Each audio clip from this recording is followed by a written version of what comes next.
for photographers collapse in the heart of the African savanna, only to awaken surrounded by a pride of lions. But what happened next defied every law of the wild. What do you think the lions were doing? Drop your thoughts in the comments. The African wilderness breathes beneath a sun so fierce it bends the very air. Heat waves shimmer like ghostly tides. Acacia trees stand stoic and scattered, offering meager pockets of shade. The grasses sway like oceans of gold, concealing stories both ancient and unspeakable. For photographers trudged across this living canvas. Eli, the youngest, led with a restless energy. His dream was to capture the elusive Mavuto pride, a legendary lion family spoken of in hushed tones by local guides. A pride rarely seen, but whose roars echoed at dusk across valleys. Beside him was Marcus, grizzled and slow-moving, his skin weathered like old leather. He had once photographed revolutions, but now sought peace in wildlife. Nia, with a halo of tight curls tucked under a sun hat, marveled at every beetle, every track. She had never been out of the city, but felt instinctively at home here. And then Zara, quiet, composed, and deeply respectful of the wild. She was not just there to take pictures, but to listen to the land. Their journey that day had been long and relentless. By mid-morning, the heat was no longer just uncomfortable, it was oppressive. Their water supplies were nearly gone, and their path had long since faded into dry earth. But still, they pressed on. Eli was convinced the pride had passed this way recently. He'd found fresh scat, claw marks on a marula tree, and a half-eaten kudu carcass days earlier. "We're close," he whispered, sweat pouring down his face. "I can feel it." But the wilderness has no mercy for dreamers. Nia was the first to falter. Her knees buckled as if strings had been cut. She collapsed face down in the dirt, her camera skittering across the dry earth. Eli rushed back to her, then staggered himself, sinking beside her. His breath came shallow. His fingers trembled. Zara froze. "Marcus!" she shouted. But Marcus was already on his knees, hand clutching his chest. His breath rattled in his throat as he sank against a rock, his canteen bone dry. The sun bore down, unrelenting. Shade was a distant fantasy. Zara pulled the radio from her pack. Static. No signal. The satellite beacon? Dead. Her mind raced. Her legs buckled.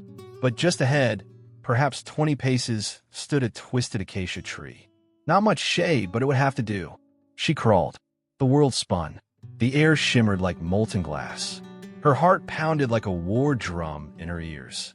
She made it to the tree and collapsed beneath it, gasping. Then movement. At first, it seemed like wind in the grass. But no, something more fluid, more deliberate. Shapes. Golden shapes. Silent and immense.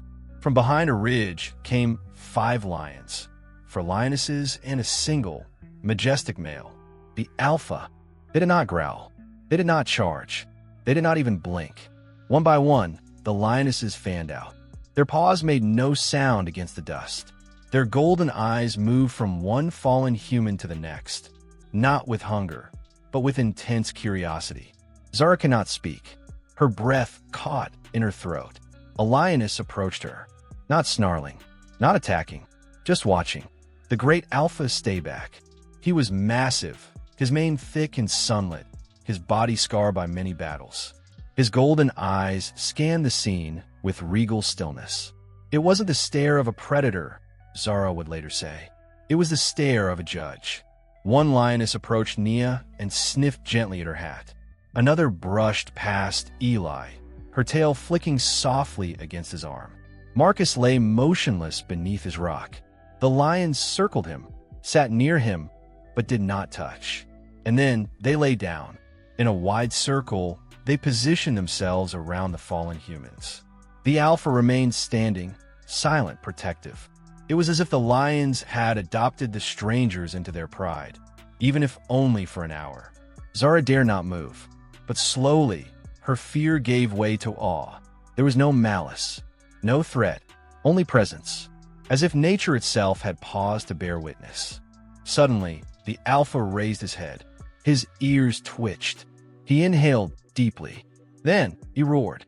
Not once, not twice, 3 times, a sound that tore through the air like thunder over dry hills. Miles away, 2 rangers patrolling the far edge of the reserve heard it. "That's no territorial roar," said one. "Something's wrong." They climbed into their land cruiser and raced toward the sound. Back beneath the acacia, the lions waited. The pride rested in the heat, their bodies still, tails flicking occasionally at flies. The alpha sat like a statue, eyes on the horizon. Then came the rumble of the engine. Dust in the distance. The lionesses rose. The alpha stood tall. The rangers arrived moments later. They stared dumbfounded. For people passed out. And lions, just sitting there. "They're not attacking," said the other. "They're guarding." As the truck approached, the lions moved. Not in panic, but with grace. One lioness gave a final glance at Zara. Another paused beside Marcus. The alpha stepped forward, stood between the rangers and the fallen, then slowly turned and walked away. One by one, the pride disappeared into the long grass. The rangers were left in stunned silence. Then, action. Water, cold packs, shade, to make heat.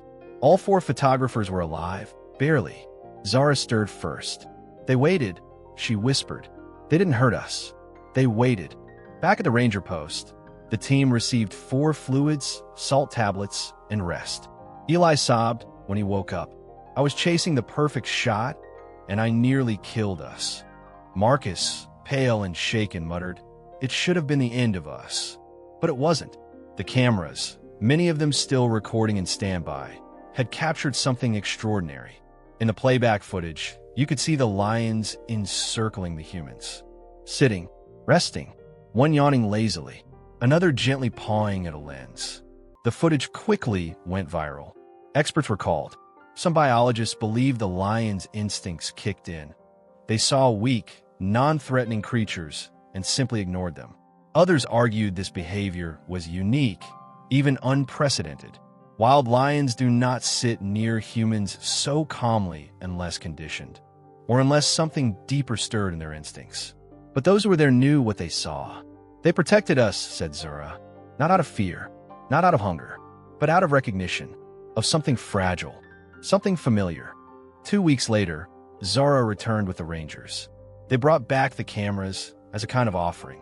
As they reached the same acacia tree, the land was still golden as before. She found it pressed into the dry earth. A single paw print, fresh, massive. She knelt beside it and placed her hand inside. It swallowed her palm. She didn't speak for a long time. Then, softly, "They didn't come to punish us for our ignorance. They came to show us who we are in their world. Fragile, foolish, but still worth sparing. We chased their image, but they watched our fall and chose mercy." As the wind stirred the tall grass, she looked to the horizon. There, just for a moment, a golden mane above the ridge. And then it was gone. In the wild heart of Africa, where survival is a constant struggle and mercy is rare, for lives were spared by creatures often feared. The lions didn't attack, they waited. A moment of silent understanding between 2 worlds. If this story moved you, inspired you, or simply made you see wildlife in a new light, please like, subscribe, and join us as we share more powerful true stories from the animal kingdom. Your support helps us bring these voices of the wild to the world.